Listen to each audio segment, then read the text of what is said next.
شہر اللہ المحرم، جسے محرم الحرام بھی کہا جاتا ہے۔ محرم کا لفظی معنی ہے حرام کیا گیا، یعنی جس مہینے کی حرمت ہے، جس میں بہت سارے ایسے کام حرام کیے گئے ہیں جن کو ایک مسلمان نہیں کرتا یا ان کا کرنا اس کے لیے حرام میں آتا ہے۔ محرم کے مہینے کو شہر اللہ کہا جاتا ہے، یعنی اللہ کا مہینہ، اور اللہ کی طرف اس مہینے کی اضافت تعظیمی ہے، یعنی اس مہینے کی تعظیم کی وجہ سے اس کو اللہ کا مہینہ کہا جاتا ہے۔ اس سے اس مہینے کی اہمیت کا پتہ چلتا ہے۔ حضرت سیدنا ابو ہریرہ رضی اللہ تعالی عنہ سے روایت ہے، حضور اکرم نور مجسم صلی اللہ تعالی علیہ وآلہ وسلم فرماتے ہیں، رمضان کے بعد محرم کا روزہ افضل ہے، اور فرض کے بعد افضل نماز صلاۃ اللیل یعنی رات کے نوافل ہیں۔ طبیبوں کے طبیب اللہ کے حبیب صلی اللہ تعالی علیہ وآلہ وسلم کا فرمان رحمت نشان ہے، محرم کے ہر دن کا روزہ ایک مہینے کے روزوں کے برابر ہے۔ حضرت سیدنا عبداللہ ابن عباس رضی اللہ تعالی عنہ کا ارشاد گرامی ہے، رسول اللہ عز و جل صلی اللہ تعالی علیہ وآلہ وسلم جب مدینہ المنورہ میں تشریف لائے، یہود کو عاشورہ کے دن روزہ دار پایا تو ارشاد فرمایا، یہ کیا دن ہے کہ تم روزہ رکھتے ہو؟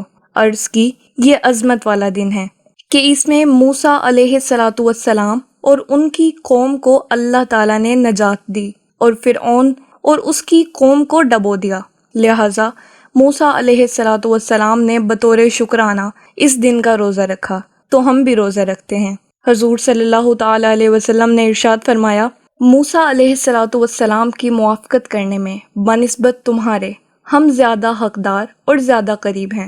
تو سرکار مدینہ صلی اللہ تعالی علیہ وآلہ وسلم نے خود بھی روزہ رکھا اور اس کا حکم بھی فرمایا۔ حضرت سیدنا عبداللہ ابن عباس رضی اللہ تعالی عنہ فرماتے ہیں، میں نے سلطان دو جہاں شہنشاہ کون و مکان صلی اللہ تعالی علیہ وسلم کو کسی دن کے روزے کو اور دن پر فضیلت دے کر جستجو فرماتے نہ دیکھا، مگر یہ کہ عاشورہ کا دن اور یہ کہ رمضان کا مہینہ۔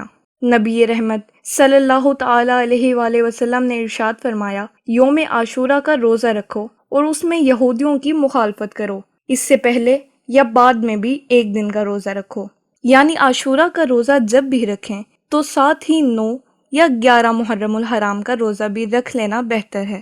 حضرت سیدنا ابو قتادہ رضی اللہ تعالی عنہ سے روایت ہے، رسول اللہ صلی اللہ تعالی علیہ وسلم فرماتے ہیں، مجھے اللہ پر گمان ہے کہ عاشورہ کا روزہ 1 سال قبل کے گناہ مٹا دیتا ہے۔ تو ہم سب کو چاہیے کہ ہم بھی 9، 10 یا 10، 11 محرم الحرام کا روزہ رکھیں۔